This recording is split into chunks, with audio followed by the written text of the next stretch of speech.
All right, I've had the PS5 for over a year now, and I feel like, it's time to do a video on the controller. Like, I love this controller. It's the best controller, I believe, that has ever existed. I have the Xbox Series X as well. I have the Switch also. And the PS5, the controller just is miles better than any other controller. They've got, the haptic feedback. They've got the adaptive triggers. They got this little pad on here, kind of like a trackpad kind of things where you can do certain things with it. They got the speaker, and it's just a excellent controller, and the way everything works is amazing. It amazes me. Every game I play that uses all those features, it's just like, wow, this is awesome. So I'm going to get into a little bit of that. We'll talk about the speaker mixed a little bit with the vibrations and how they work first. So here we go. The haptic feedback vibrations in the controller and the zoning and where you feel them when the vibration occurs is impressive. And from the slightest vibration to the strongest vibration, just the variation that they can do with this thing is crazy. So Ratchet and Clank is a perfect example of that. There's a scene where you're searching for a dance club, and you can hear the music from pretty far away from the club, but as you get closer, the music gets louder on the TV, right? So while you're far away and you hear you hear the music, the vibrations on the controller are ever so slight when you're far away. You feel the beat in the club, right? And as you get closer, the beat gets stronger and louder on the TV, and then the vibration gets stronger up until the point where you walk in the club and you feel that 808 beat hit the controller, and you're like, damn.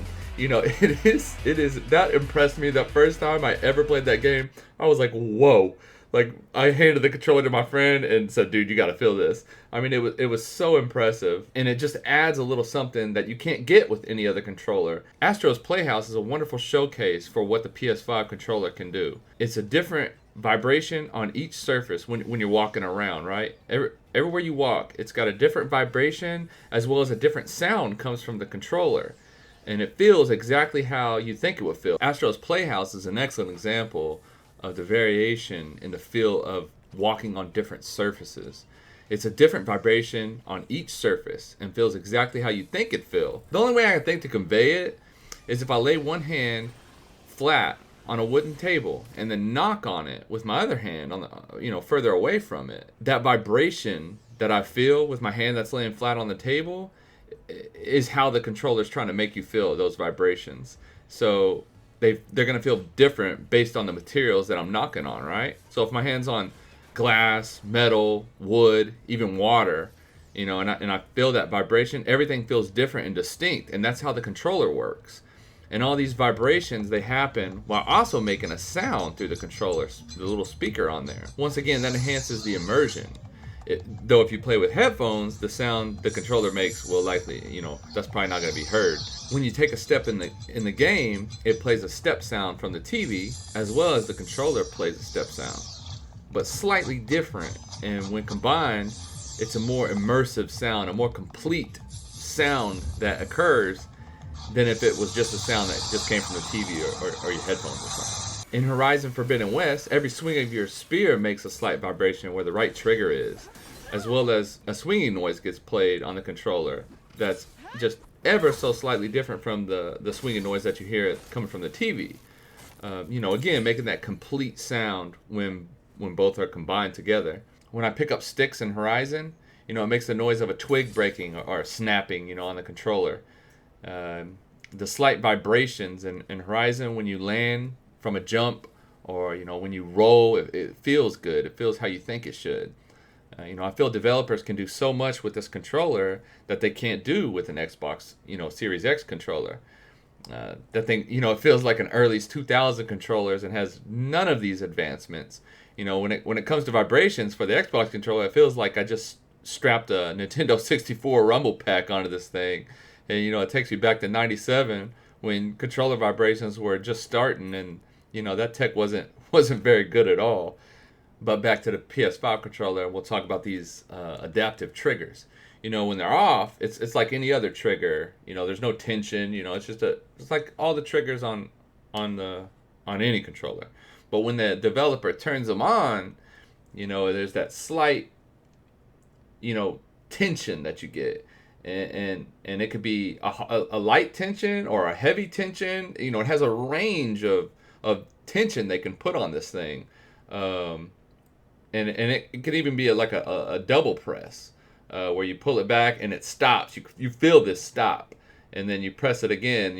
For different guns or whatever. There's all kinds of ways of use it. So if you pull a bow back, like in Horizon, it is a heavy tension and feels like a long pull to get to the end.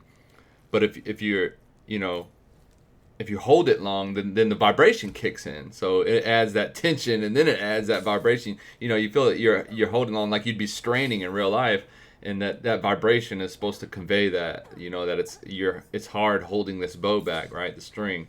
Gran Turismo 7, I was excited to play a racing game to feel what they would do with the triggers. And yeah, there's heavy tension on the brake as well as vibration when it starts to lose traction. You feel that in the brake trigger, and then in the acceleration they have a little bit of tension as well. Now, it was great for a while. I did have to turn the tension in the acceleration off because you're racing for hours every day. You're holding that right trigger down. That tension starts to wear your little trigger finger out. So I did turn that off, though it was cool. I had to turn it off. I left the tension on the brake in. I like it. The vibrations in the controller in Gran Turismo were awesome as well. Every time you hit like a bump or something or anything, right? You feel those vibrations in the controller. It's pretty cool. But if you're in Ratchet and Clank and you pull the trigger to shoot a gun, you feel the recoil in every bullet or projectile fired in a different way, specific to what gun you're using. In this game, it really showcases the adaptive triggers because there's so many different guns to use, and all these guns, they feel different when you shoot them, and it's just amazing how these triggers work. It's crazy. One unfortunate thing in this is that only the PS5 does this. So if a developer is making a game on every platform, it takes a lot of time to get all these vibrations and trigger pulls and the sounds coming from the speaker on the controller. It takes a lot of work to get those to actually do what you would want them to do. So they might not do that because of the amount of work that's involved. Just for the PS5, when they got to put this game out on every system, PC, Xbox, PlayStation, maybe, the Switch. Example of this, though, that caught me off guard was Elden Ring. I got all the consoles, I got PC. I immediately just bought Elden Ring for the PS5 because I was like, oh, hell yeah, these controllers are going to be awesome. It's really going to, it's a single-player game. I know there's multiplayer aspect to it. But I didn't think much of it because I'd played Demon Souls and I didn't do much of the multiplayer on there. It was fun for a little bit. I didn't expect multiplayer to work this way on Elden Ring, so I just assumed the controller would enhance the gameplay for me, and but From Software did nothing with the controller. I mean, I was pretty sad because I feel multiplayer games are better done on the Xbox. All my friends have Xboxes. Very few of them have a PlayStation. So I was a bit sad because I feel, I basically played Elden Ring all by myself, or with randoms. So it's probably going to be first-party exclusives that take advantage of the PlayStation 5 controller. Anyways, I hope you guys enjoyed the video. I highly recommend experiencing the PlayStation 5 controller. If you got a friend that has one, please just ask him to play Astro's Playhouse or Ratchet and Clank. Just let him show you, or let her, whatever, show you the power of this awesome controller. I love it. I hope everybody gets to experience this. If you're considering, an Xbox or a PlayStation, I would definitely pick the PlayStation over the Xbox. Like, I love my multiplayer on the Xbox, but the single player is just too good for the PlayStation, and this controller really adds that immersion to it, and it is just amazing. But I'll see you guys next time. Peace out.